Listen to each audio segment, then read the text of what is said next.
지금 주식시장에서 반도체만 오르는 걸 보며 나만 늦었다고 생각 드셨나요? 아니면 이제 반도체 상승이 끝난 건 아닐까 걱정되시나요?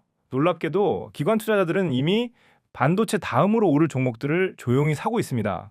코스피 지수가 6천 근처에서 움직이는 지금 시장은 아주 중요한 상황에 있습니다. 오늘 제가 드릴 정보는 지금의 경제 현황을 이용해서 실제로 수익을 낼 수 있는 구체적인 계획표입니다. 여러분의 자산 규모를 바꿀 수 있는 핵심 정보를 모두 담았으니 집중해 주세요. 자, 이제 본격적으로 시작하겠습니다. 여러분, 혹시 며칠 전 환율이 최고치를 넘나들던 때 기억하시나요? 환율이 올랐다는 건 우리 돈의 가치가 떨어졌다는 뜻이고, 이는 곧 외국에서 사오는 기름이나 원자재 가격이 비싸진다는 의미입니다. 그래서 많은 분이 물가가 더 오르고 경제가 무너지는 것 아니냐며 불안해하셨죠. 하지만 시장에서 큰 돈을 굴리는 전문가들은 오히려 차분했습니다. 왜 그랬을까요? 바로 우리나라가 이런 고환율 고물가 파도를 버텨낼 든든한 방패를 이미 갖추고 있었기 때문입니다. 그 방패 중 하나가 바로 원유입니다. 환율이 오를 때 가장 무서운 게 기름값 상승인데 우리 정부는 이미 원유 2억 7천만 배럴을 비상용으로 비축해 두었습니다. 이건 전 세계적으로 봐도 엄청난 양인데 우리나라가 외부에서 기름을 단 한 방울도 수입하지 못해도 무려 208일 동안이나 평소처럼 버틸 수 있는 수준입니다. 이렇게 미리 준비해둔 덕분에 실제 3월 물가 상승률은 2.2% 수준에서 멈췄습니다. 환율이 춤을 추고 기름값이 꿈틀대도 우리가 쓸 수 있는 비축분이 충분하니 물가에 가해지는 충격을 아주 잘 막아낸 겁니다. 결국 전문가들은 이 데이터를 보고 우리 경제의 방어력이 생각보다 강하다는 확신을 가졌고 이제는 환율의 공포에서 벗어나서 다시 기업들의 실적에 집중하기 시작했습니다. 그런데 여기서 궁금한 점이 생기실 겁니다. 반도체는 이제 너무 비싼 거 아니야? 라는 생각이죠. 사실 며칠 전까지만 해도 반도체 시장이 안 좋아질 거라는 의견이 많았습니다. 반도체를 만드는 기계를 공급하는 ASML이라는 회사의 실적이 나빴기 때문입니다. 하지만 바로 오늘 세계 최대 반도체 위탁 생산업체인 대만의 TSMC가 그 걱정을 완전히 없애버렸습니다. TSMC는 올해 1분기 영업이익률 42%를 기록했습니다. 100원어치 팔아서 42원을 남겼다는 뜻인데 이건 시장의 예상을 뛰어넘는 엄청난 성적입니다. 특히 TSMC는 올해 반도체 공장에 약 44조 원을 투자하겠다고 발표했습니다. 이건 AI 인공지능 반도체 수요가 여전히 엄청나게 많다는 확실한 증거입니다. 그렇다면 반도체 다음으로 주가가 오를 곳은 어디일까요? 지금 기관 투자자들은 이미 이동하기 시작했습니다. 그동안 반도체 혼자만 너무 비싸질 정도로 많이 올랐기 때문에 이 투자자들은 아직 가격은 저렴한데 앞으로 반도체만큼 돈을 잘 벌 종목이 어디일까를 찾아서 돈을 옮기기 시작한 겁니다. 쉽게 말해 한쪽으로만 쏠렸던 돈의 무게중심이 다른 곳으로 골고루 퍼지기 시작했다는 뜻입니다. 여기서 우리가 가장 먼저 눈여겨봐야 할 분야는 바로 배를 만드는 조선업과 무기를 만드는 방위산업입니다. 먼저 조선업을 주목해야 하는 이유는 명확합니다. 지금 우리나라의 큰 조선소들은 이미 3년 뒤에나 만들 수 있는 배들까지 주문이 꽉 차서 더 받고 싶어도 자리가 없을 정도입니다. 왜 이렇게 주문이 밀려들까요? 전 세계적으로 전쟁이나 국가 간의 갈등이 계속되다 보니 에너지를 안전하게 옮기는 게 그 어느 때보다 중요해졌기 때문입니다. 특히 파이프라인 대신 배를 이용해 천연가스를 실어 나르는 LNG 운반선이 전 세계적으로 엄청나게 필요한 상황인데 이 배를 세계에서 가장 잘 만드는 곳이 바로 우리나라입니다. 무기를 만드는 방위산업도 마찬가지입니다. 스스로 나라를 지키려는 국가들이 늘어나면서 폴란드나 중동 국가들이 우리나라 무기를 한 번에 수조 원어치씩 사가고 있습니다. 예전에는 반도체만 우리나라 경제를 끌고 갔다면 이제는 배와 무기가 그 뒤를 든든하게 받쳐주며 새로운 수익을 만들어내고 있습니다. 여기서 아주 중요한 기술 변화 하나를 말씀드릴게요. 최근 테슬라의 일론 머스크가 삼성전자에게 고맙다는 메시지를 보냈습니다. 테슬라가 새로 만든 인공지능 칩 때문인데요. 이 칩에는 SRAM이라는 반도체가 들어갑니다. 보통 우리가 아는 D램보다 훨씬 속도가 빠른 메모리 반도체입니다. 자율주행 자동차나 로봇처럼 0.1초 만에 바로 반응해야 하는 기계에는 이 SRAM이 꼭 필요합니다. 일론 머스크가 공개한 칩 사진에는 한국 제조라는 글자가 선명하게 적혀 있었습니다.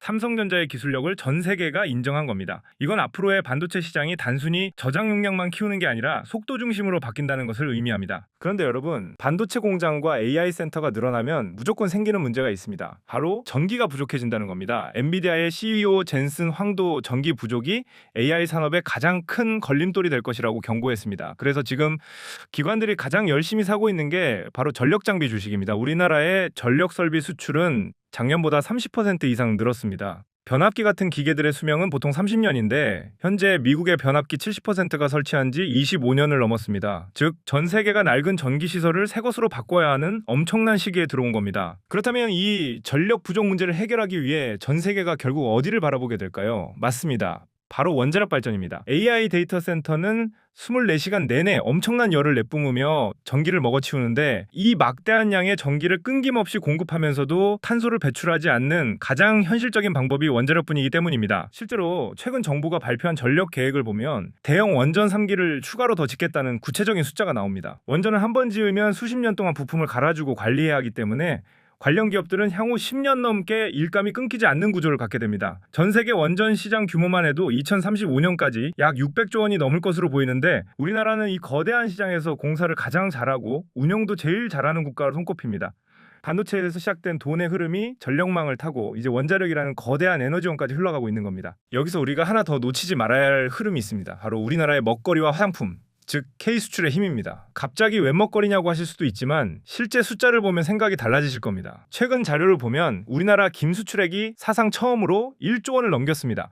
외국인들이 우리나라 김을 그렇게 좋아한다는 거 알고 계신가요? 화장품도 미국 시장에서 점유율 20%를 넘기며 역대 가장 많은 돈을 벌어들이고 있습니다. 이게 왜 중요할까요? 반도체나 조선관 같은 산업은 세계 경제 상황에 따라 실적이 심하게 변동되기도 하지만 김이나 화장품 같은 소비재는 전 세계 사람들의 일상에 한번 자리 잡으면 꾸준히 돈을 벌어다주는 든든한 수입원이 되기 때문입니다. 기관 투자자들은 반도체처럼 화려하진 않아도 매달 통장에 꼬박꼬박 현금이 쌓이는 이런 알짜 기업들을 반도체 다음의 대안으로 조용히 주머니에 담고 있습니다. 결국 지금 시장은 반도체를 중심으로 전기를 만드는 원자력과 전 세계 사람들의 지갑을 여는 소비재들이 함께 손을 잡고 올라가는 아주 튼튼한 구조를 만들어가고 있습니다. 단순히 한 종목이 오르고 내리는 게 아니라 우리나라 산업 전체의 체급이 한 단계 위로 올라가고 있다는 뜻입니다. 이게 여러분이 해야 할 선택은 명확합니다. 시장이 어지러울수록 겉모습이 아니라 본질을 보셔야 합니다. 최근 주식시장에서는 반도체에 쏠렸던 돈이 조금씩 빠져나와 자동차나 엔터테인먼트 같은 다른 곳으로 이동하고 있습니다. 그동안 소외됐던 종목들이 제자리를 찾아가는 과정입니다. 하지만 반도체를 다 팔아야 한다는 뜻은 아닙니다. 반도체는 내 포트폴리오의 든든한 중심축으로 두되 그 옆에 조선, 방위산업, 전력설비 같은 새로운 날개를 달아줘야 할 시기라는 겁니다. 그렇다면 왜 지금이 그 날개를 달기에 가장 좋은 시기일까요? 바로 우리 기업들이 단순히 주문만 많이 받은 게 아니라 실제로 주머니에 현금을 두둑이 쌓기 시작했기 때문입니다. 예를 들어볼까요? 최근 우리나라 자동차 기업들의 영업이익률은 세계 최고 수준인 10%를 넘나들고 있습니다. 100만 원어치 팔아서 10만 원 넘게 순수하게 남긴다는 뜻인데 이건 과거에 박리담회로 차를 팔던 시절과는 차원이 다른 실력입니다. 여기에 정부가 추진하는 기업가치 재고 정책까지 더해지면서 그동안 번 돈을 쌓아만 두던 기업들이 주주들에게 배당을 늘리거나 자사주를 사서 없애는 방식으로 보답하고 있습니다. 돈도 잘 버는데 투자자들에게 나눠주는 돈까지 많아진다? 이건 기관 투자자들이 가장 좋아하는 시나리오입니다. 여러분이 반도체 말고 또 뭐가 있을까? 고민할 때 큰손들은 이미 이렇게 숫자로 증명된 이익과 주주 환원이라는 두 마리 토끼를 잡은 종목들로 포트폴리오를 채우고 있습니다. 우리가 주목해야 할 것은 단순한 주가의 움직임이 아닙니다. 이 기업이 전 세계적인 에너지 전환기에 얼마나 꼭 필요한 기술을 가졌는지, 그리고 그 기술로 벌어들인 돈을 얼마나 투명하게 주주들과 나누는지를 보셔야 합니다.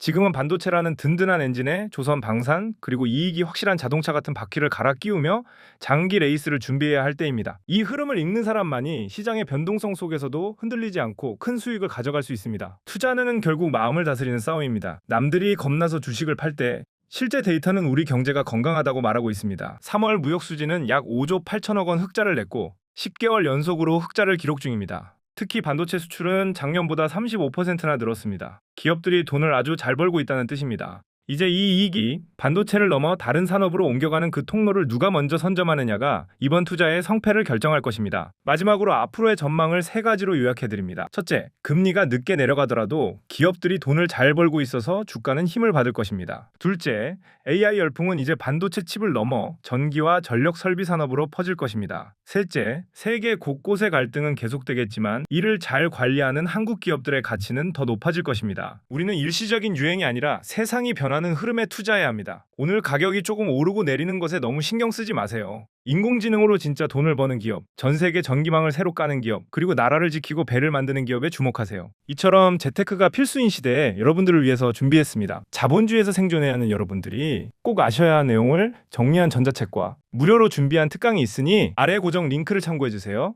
도움이 되셨다면 채널 구독과 좋아요 부탁드립니다. 시청해주셔서 감사합니다.